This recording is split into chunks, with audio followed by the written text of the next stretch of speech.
strike me as so insincere, given that she had to jockey her position again and again. She was allowed to go, and then she had to change it so that she couldn't go. And at the same time, the things that she's talking about, to have that conversation about Palestinians, happened on another visit just before that with a bunch of Republicans and a bunch of Democrats, where they made a lot of progress and they talked about, and she didn't go with that group. That exact thing she said she wanted to happen happened without her, because she wanted to go on her own and have more PR. Israel supported Rashida Tlaib visiting her grandmother, and she declined that. Steny Hoyer and Nancy Pelosi are siding with Rashida Tlaib and Omar Ilhan in this matter.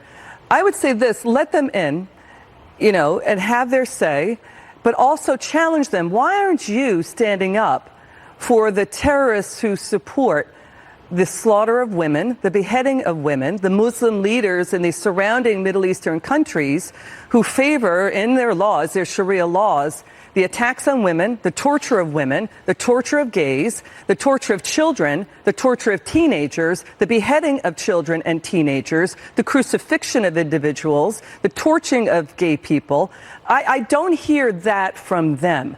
Israel is a free society. They're free to speak their mind there. They're free to speak now about that and what's going around on in those other countries. I've yet to hear from them about that. We heard from the president also commenting on that video we were talking about, that press conference from yesterday, saying, sorry, I don't buy Rep. Tlaib's tears. I've watched her violence, craziness, and most importantly, words for far too long. Now tears. She hates Israel and all Jewish people. She is an anti-Semite. She and her 3 friends are the new face of the Democrat Party. Live with it. Lisa? Well, look, I think you have the left right now that are trying to draw this false correlation and connection between Republicans and neo-Nazis, which is a group that Republicans categorically reject.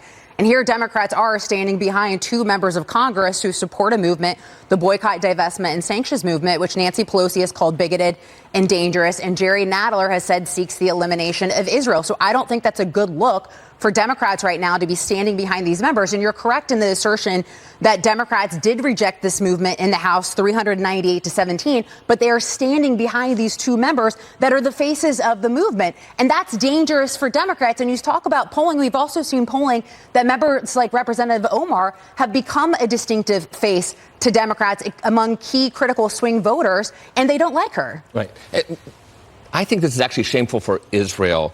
What are they afraid of? What in the world is Israel afraid of? There are Israeli Arabs in the Knesset, in their parliament, who say much wilder and much more offensive things than anything that these 2 members of Congress have said. They're afraid of being wiped off the face of the earth as other Middle Eastern countries. I think that's a pretty valid reason. Of course, but they've got, again, Arabs in their parliament. Understood. I know that. Richard, can I ask you a question? Yes. And by the way, they're free to live openly side by side. That's what Ilhan Omar and Rashida Tlaib refuse to acknowledge, how Israel is a democratic, open society. I have yet to hear them take on the Middle Eastern leaders, the theocrats and dictators who, again, behead women, they dismember women, they torture women, and they go after gay people big time. Right. And that has to stop. But Richard, I'd like to hear more about that. Do you agree with Nancy Pelosi that the boycott, divestment, and sanctions movement is bigoted and dangerous? Of course. Absolutely. Then why should Israel allow them to come into the country when they support that movement?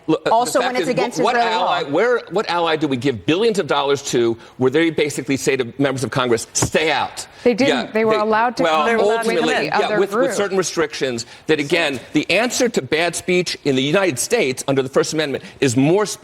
It's not to basically control what you say that to Iran. Say that this to is not other a free leaders. speech issue. According to the Prime Minister Netanyahu, he's citing law for them not to be able to come into the country, that this movement potentially damages the country. And he says other democracies do the same thing. He's citing Israeli law. And you can look that up and you can read all about it. All right. But here's the other thing. If we have deemed the BDS movement as something, as you just said, you and Elizabeth just said, is negative, is bad, then it's also negative and bad for those people who depend on jobs who are Palestinian.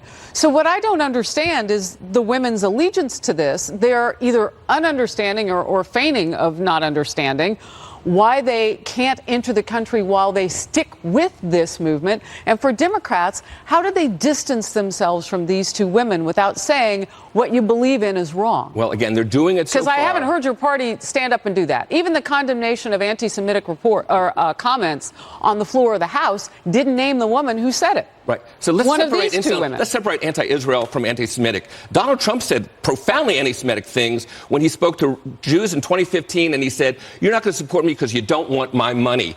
That's pretty offensive. When he said about the chanters in Charlottesville, "Jews shall not replace us," and he said, "They're very good people on both sides." That's offensive. Is moving the embassy to Jerusalem anti-Semitic? No. Thank you. Absolutely not. I think it's a distortion. Okay, I don't know. He says it's a, quote, propaganda outlet by liberals for liberals. Senator